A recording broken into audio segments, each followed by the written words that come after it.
Aujourd'hui, on va analyser comment résoudre des équations qui comportent une fraction. Par exemple, si tu as quelque chose de ce genre, x sur 2 plus 2 égale 8, par exemple, on doit imaginer qu'est-ce que ceci veut dire. Voilà ce qu'on voit comme la fraction. Tu peux même penser à ceci comme 1x sur 2 plus 2 égale 8. Et tu peux un peu séparer ceci en faisant 1 demi-x plus 2 égale 8. Comme ça, vous voyez que ce qu'on a ici, c'est la coefficient et c'est la multiplication.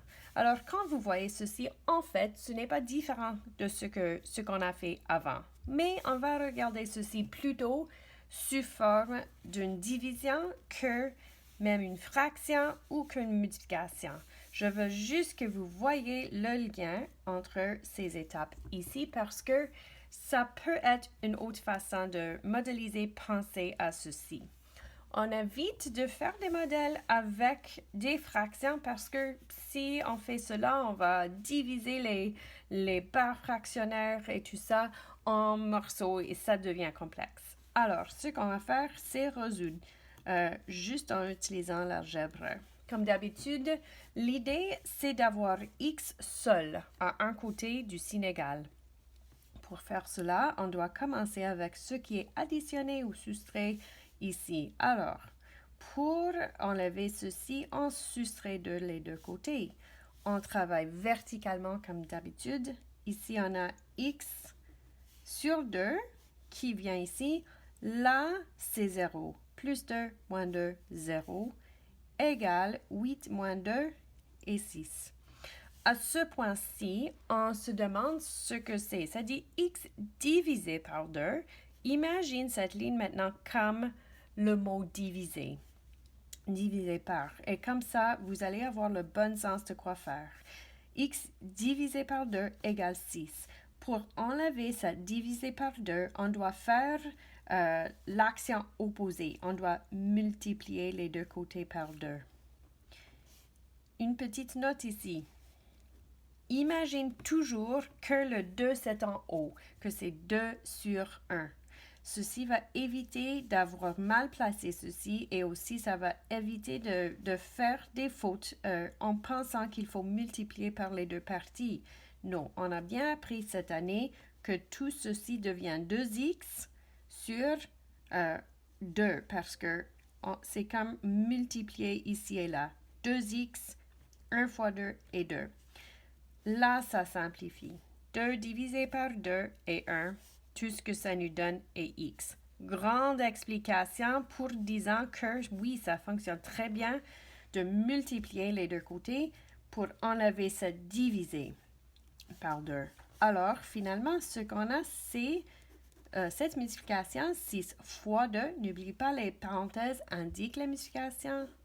X égale 12. Pour finir, ce qu'on va faire, c'est vérifier. Quand on vérifie, on insère dans l'équation originale. On peut retourner ici haut si on veut. Et on insère ce qu'on a trouvé qui est 12 pour notre valeur de x.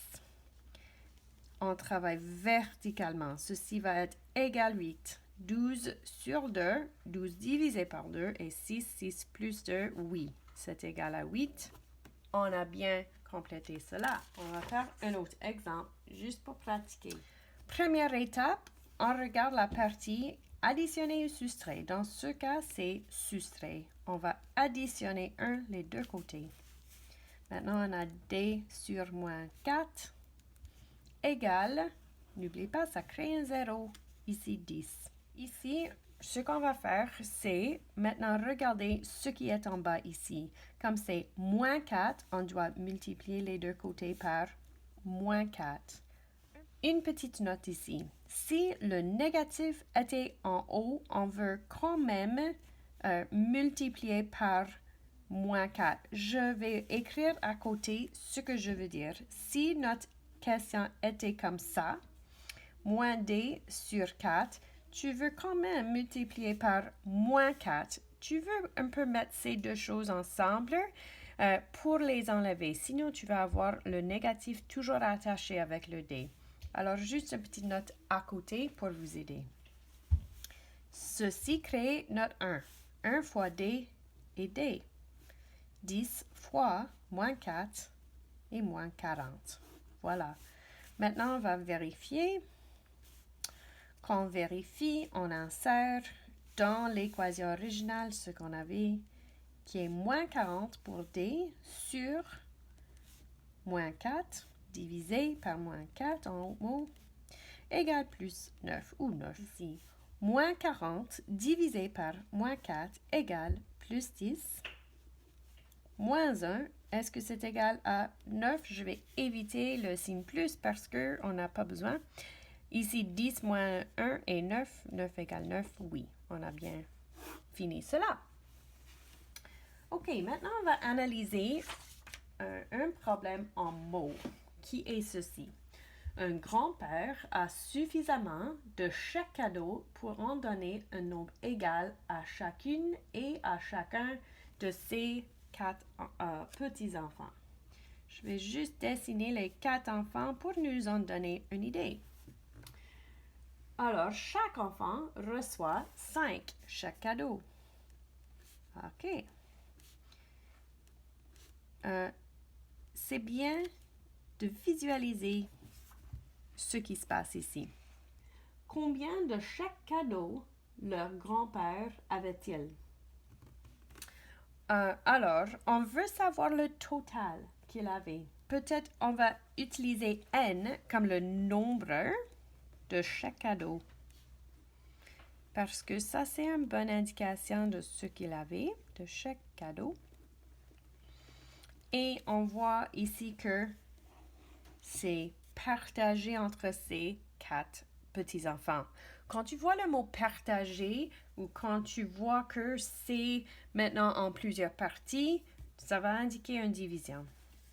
Alors, le nombre de chaque cadeau qu'il avait a dû être partagé parmi ces 4 petits-enfants. Finalement, ils ont chacun reçu 5 $. Alors, le nombre qu'il avait divisé par ces 4 est 5 par petits-enfants. Ici, maintenant, on a l'équation qu'il nous faut. C'est clair de voir ce que la réponse va être, mais on va faire l'algèbre pour résoudre. Imagine le 4 sur 1, juste pour bien placer ceci, voir que ça crée par exemple un 1. 4, tu peux échanger les places si tu veux. 4 sur 4 égale 1. Et on a n, simplement, qui reste, qui est 20. Le nombre de chaque cadeau que le grand-père avait était alors 20. Ici, ça dit, avant une partie de baseball, on transporte la moitié des balles du vestiaire aux banques des joueurs. Durant la partie, la foule attrape 11 balles. Alors, je vais écrire la foule égale 11 balles. À la fin de la partie, il reste 12 balles sur la banque.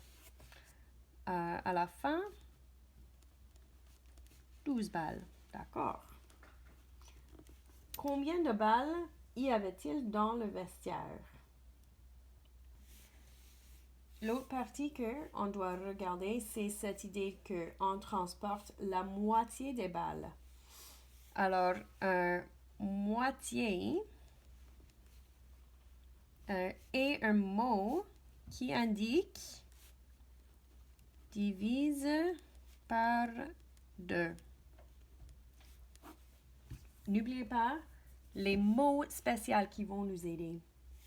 Alors, on va faire B pour balle. Et alors, ça dit avant une partie de baseball, on transporte la moitié des balles du vestiaire aux banques des joueurs. Le nombre de balles qu'on avait est divisé par 2. Durant la partie, la foule attrape 11. Alors, on va soustraire 11 de cette quantité qu'on avait. Et à la fin, il y a 12 balles. Alors, combien est-ce qu'on avait?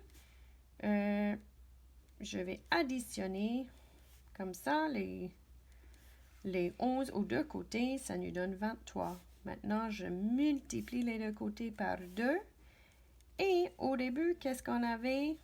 46. En retour pour voir si c'est logique. On avait 46 au début. Ensuite, on avait coupé en deux cela. Alors, on avait 23. La foule a attrapé 11. Alors, 23 moins 11 et 12. Et oui, 12 est le montant qu'il y avait sur la banque, le banque des joueurs. Alors oui, on a bien résolu l'équation. C'est une bonne idée de parler de la vraie situation à la fin, juste pour vérifier que c'est en fait correct pour bien comprendre la situation. Alors, j'espère que ça vous aide à comprendre maintenant la division dans les questions d'algèbre et comment les résoudre.